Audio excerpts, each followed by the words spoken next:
ಎಲ್ಲಪ್ಪ ಅದು? ಬಂದೆ ಬಂದೆ.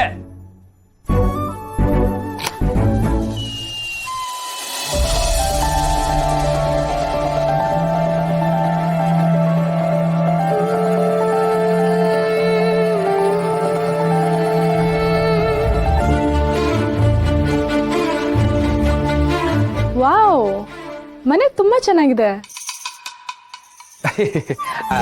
ಅಲ್ಲ ಮೇಡಮ್ ಅವರೇ, ನೀವ್ ಯಾರು ಅಂತ ನಂಗೆ ಗೊತ್ತಾಗ್ಲಿಲ್ಲ. ನಿಮ್ ಮನೇಲಿ ಎಷ್ಟು ಜನ ಇದ್ದಾರೆ? ಅದಾ, ನಾನು, ನನ್ನ ಹೆಂಗಸ್ರು, ನನ್ನ ತಂಗಿ, ಆಮೇಲೆ ನಮ್ಮ ಅಪ್ಪಯ್ಯ. ಅದು ಬಿಟ್ರೆ ಅದು ಬಿಟ್ರೆ ಇನ್ಯಾರಿದ್ದಾರೆ? ಅದು ಬಿಟ್ರೆ ಅದೆಲ್ಲ ಬಿಡಿ. ಅಲ್ಲ, ನೀವು ಸೀದಾ ಮನೆ ಒಳಗೆ ಬಂದ್ಬಿಟ್ಟು ಮನೆ ನೈಸಾಗೈತೆ, ನುಣ್ಣಗೈತೆ, ಹಂಗೈತೆ, ಹಿಂಗೈತೆ, ಅವ್ರು ಯಾರು ಇವ್ರು ಯಾರು ಅಂತ ಕೇಳ್ತಿದ್ದೀರಲ್ಲ, ನೀವ್ ಯಾರು ಅಂತ ಹೇಳಿ ಮೊದಲು. ನಾನ್ ನಿಮ್ ತಂಗಿ. ತಂಗಿ? ಯವ್ವ, ನಂಗಿರೋದು ಬರೀ 4 ಜನ ತಂಗಿ. ಹಾಗಾದ್ರೆ ಪ್ರೀತಿಯಿಂದ ನನ್ನನ್ನ ಶಿವಣ್ಣ ಅಂತ ಹೇಳೋರೆಲ್ಲ ನನ್ನ ತಂಗಿರು ಅಂತಿರಲ್ಲ, ಆ ಮಾತು ಸುಳ್ಳ? ಯವ್ವ, ಯಾರಿದು ಲಾಯರಿ ಓದೋರು? ಲಾಯರ್ ಪಾಯಿಂಟ್ ಆಯ್ತಕ್ರೆ. ಸರಿ ಕಣವ, ಆಗ್ಲಿ. ನೀನ್ ಹೇಳಿರೋ ಮಾತಂಗೆ ನಿನ್ನ ನನ್ನ ತಂಗಿ ಅಂತ ಅನ್ಕೋತೀನಿ. ಆದ್ರೆ ಆ ತಂಗಿಗೆ ಒಂದ್ ಹೆಸರು, ಒಂದ್ ಊರು, ಒಂದ್ ಮನೆ ಅಂತ ಇರುತ್ತಲ್ಲವ, ಅದನ್ನ ಕೇಳ್ತೀವಿ ನಾನು. ಹೆಸರು Shrimati Shravani Subrahmanya, daughter of Veerendra sir Desai, ವಿದ್ಯಾಮಂತ್ರಿ, ಕರ್ನಾಟಕ ಸರ್ಕಾರ. ವಾ, ಮಂತ್ರಿ ಮಗಳು ಶ್ರಾವಣಿ ನೀವಾ? ರಾಜಕಾರಣಿ ಮಕ್ಕಳೆಲ್ಲ ಮನೆಗೆ ಬರ್ತಾರಂದ್ರೆ ಭಯ ಆಗ್ತೈತೆ. ಅಲ್ಲ, ನೀವು ನಮ್ಮನೆಗೆ ಬಂದಿದ್ದು ಏನು ಅಂತ ನನಗೆ ತಿಳಿತಿಲ್ಲ, ಅದಕ್ಕೆ. ಏನು ಟೆನ್ಷನ್ ತಗೋಬೇಡಿ, ನಾನು ಯಾಕೆ ಬಂದೆ ಅಂತ ನಾನೇ ಹೇಳ್ತೀನಿ. ನಾನು ಪಾರುಗೆ ಮತ್ತೆ ರತ್ನಂಗೆ ಫ್ರೆಂಡು. ನಮ್ಮ ಮನೇಲಿ ಪೂಜೆ ಇದೆ, ಅದಕ್ಕೆ ಇನ್ವೈಟ್ ಮಾಡೋಣ ಅಂತ ಬಂದೆ. ಅಯ್ಯೋ, ಇದನ್ನ ಮೊದ್ಲೇ ಹೇಳ್ಬೇಕಲ್ವಾ? ಕೂತ್ಕ, ಮೊದ್ಲು ಕೂತ್ಕ. ನಮ್ ಹೆಂಡ್ರು ತವ್ರ ಮನೆಗೆ ಹೋಗವ್ರೆ. ಓ, ಹಾಗಾದ್ರೆ ಇದೇ ಟೈಮ್ ಅಲ್ಲ ಗರ್ಲ್ ಫ್ರೆಂಡ್ಸ್ ನ ಕರೆಯೋದು? ಇಲ್ಲ ಕಣವ, ನಾನು ಒಂಥರ ಶ್ರೀರಾಮಚಂದ್ರ. ಹಾಗಾದ್ರೆ ಫ್ರೆಂಡ್ಸ್ ನ ಗುಡ್ಡೆ ಹಾಕೊಂಡ್ ಪಾರ್ಟಿ ಅದೇ ಮುಂದಿನಕಿತ ಎಲೆಕ್ಷನ್ಗೆ ಯಾವಾಗ ನಿಂತ್ಕೋತೀನಲ್ವಾ, ಅವಾಗ ಪಾರ್ಟಿ ಬಗ್ಗೆ ಯೋಚನೆ ಮಾಡ್ತೀನಿ. ಅಯ್ಯೋ ಶಿವಣ್ಣ, ಆ ಪಾರ್ಟಿ ಅಲ್ಲ, ಗುಂಡು ಪಾರ್ಟಿ. ಇಲ್ಲ ಕಣವ, ನಾನ್ ಕುಡಿಯಕ್ಕಿಲ್ಲ, ಅಭ್ಯಾಸ ಇಲ್ಲ ನಂಗೆ. ಅಯ್ಯೋ ಆಯ್ತು ಬಿಡಿ, ನೀವಂತೂ ನಾನು ಅನ್ಕೊಂಡಿರೋದಕ್ಕಿಂತ ಇನ್ನೋಸೆಂಟ್ ಆಗಿದ್ದೀರಾ. ಈಗ ವಿಷಯಕ್ಕೆ ಬರ್ತೀನಿ. ನಾನು ಬಂದಿರೋದು ನಿಮ್ಮನ್ನೆಲ್ಲ ಪೂಜೆಗೆ ಇನ್ವೈಟ್ ಮಾಡೋದಕ್ಕೆ. ಹಾಗಾಗಿ ನೀವೆಲ್ಲರೂ ನಮ್ಮನೆ ಪೂಜೆಗೆ ಬರಲೇಬೇಕು. ಆಗ್ಲಿ ಕಣವ, ಒಂದ್ ವೇಳೆ ನಂಗೆ ಬರಕ್ಕಾಗಿಲ್ಲ ಅಂದ್ರೂ ಬಾರನ್ ಕಳ್ಸ್ಕೊಳ್ತೀನಿ. ಸರಿ. ಮಗು ಎಲ್ಲಿ? ಸ್ಕೂಲ್ಗೆ ಹೋಗಿದ್ಯಾ? ಸ್ಕೂಲ್ಗೆ ಹೋಗಿದೆ. SSLC ಅಲ್ವಾ, ಭಾರಿ ಓದ್ಕೊತೈತೆ, ಓದ್ಕೊಳ್ಳೋದು. ಅಯ್ಯೋ, ಮದ್ವೆ ಆಗಿ 2-3 ವರ್ಷ ಆಗಿಲ್ಲ, ಆಗ್ಲೇ SSLC ನ? ನಂಗ್ ಮಕ್ಕಳು ಪಕ್ಕಳಲ್ಲಿ ಆಗಿಲ್ಲ. ನಾನ್ ಹೇಳಿದ್ದು ನನ್ ಕೊನೆ ತಂಗಿ ಅನ್ನ ನನ್ ಕೂಸು ಅಂತ ಕರಿತೀನಿ, ಅದನ್ನೇ ಮಗಿ ಅಂತ ಹೇಳಿರೋದು. ಗೊತ್ತು ಶಿವಣ್ಣ, ಸುಮ್ನೆ ತಮಾಷೆ ಮಾಡ್ದೆ ಅಷ್ಟೇ. ಓ, ತಮಾಷೆಯಾ?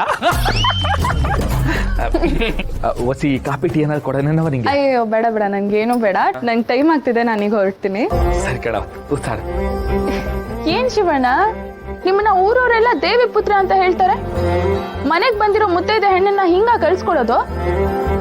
ಅರ್ಶನ ಕುಂಕುಮ ಕೊಟ್ಟು ಕಳ್ಸ್ಕೊಡ್ಬೇಕು ತಾನೆ? ಓ, ಹಂಗ ತತ್ತೀನಿ. ಅಯ್ಯೋ ಶಿವಣ್ಣ, ಗಂಡಸ್ರು ಕೊಡಲ್ಲ. ಒಬ್ಳು ಮುತ್ತೈದೆನೆ ಇನ್ನೊಬ್ಳು ಮುತ್ತೈದೆಗೆ ಅರ್ಶನ ಕುಂಕುಮ ಕೊಡೋದು. ಹೌದಲ್ಲ?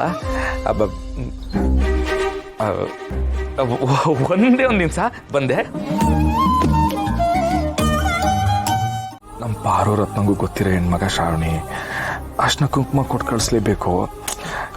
ಕರೆದು ಬಿಡ್ಲಾ? ಅಯ್ಯೋ, ಏನ್ ಮಾಡ್ಲಿ ಅಂತ ಗೊತ್ತಾಯ್ತಿಲ್ವೇ. ಎಲ್ಲ ಭಾರನ ನಿನ್ ಮ್ಯಾಕೆ ಹಾಕ್ತೀನಿ, ನೀನೇ ನೋಡ್ಕೋಬೇಕಮ್ಮ ಕಳವ್ವ.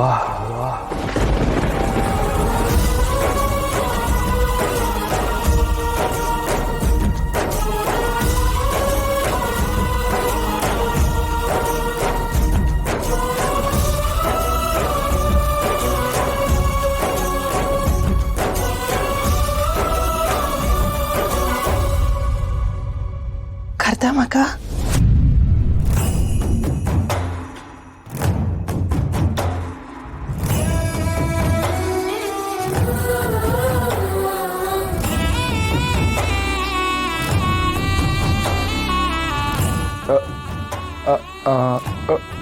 ಹಾಂ, ಹ್ಞೂ.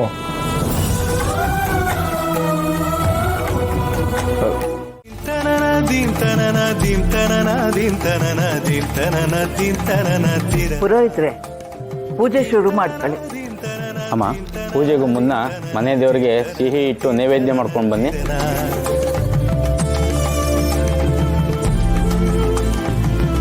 ಓಂ ಗುರುಬ್ರಹ್ಮ ಗುರುರ್ವಿಷ್ಣು ಗುರುದೇವೋ ಮಹೇಶ್ವರ.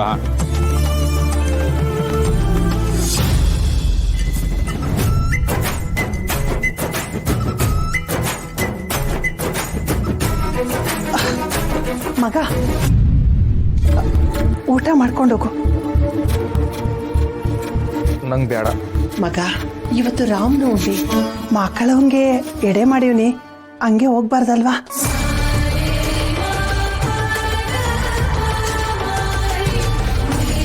ಏನೋ ಆಯ್ತು ನಿನ್ನ ಪರೀಕ್ಷೆ.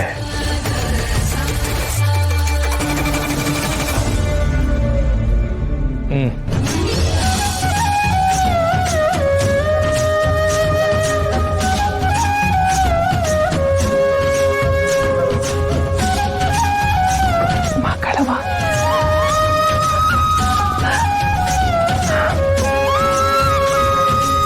ಅಮ್ಮ, ಇವಾಗ ಯಾಕೆ ದೇವ್ರಿಗೆ ಪ್ರಸಾದ ಇಡ್ತಾ ಇದ್ದಾರೆ? ತಾಯಿರೇ, ನಾವು ಹೇಳ್ತೀವಿ ಕೇಳಿ. ಯಾವುದೇ ಪೂಜೆ ಪುನಸ್ಕಾರ ಆಗಲಿ, ಮೊದಲು ನಮಗೆ ಮನೆ ದೇವರೇ ಮುಖ್ಯ. ನಿಮಗೆ ದೇವಿನೇ ಮನೆ ದೇವರಾಗಿರೋದ್ರಿಂದ ಮೊದಲು ದೇವಿಗೆ ನೈವೇದ್ಯ ಮಾಡಬೇಕು. ನೈವೇದ್ಯಕ್ಕಿಂತ ಮುಂಚೆ ಇದು ಸಿಹಿ ಪದಾರ್ಥ, ನೈವೇದ್ಯ ಆದಮೇಲೆ ಇದು ಪ್ರಸಾದ. ಅಂಥ ಪ್ರಸಾದವನ್ನು ಸ್ವೀಕರಿಸಿದರೆ ಅವ್ರು ಅಂದ್ಕೊಂಡಿರೋದು ಈಡೇರುತ್ತೆ.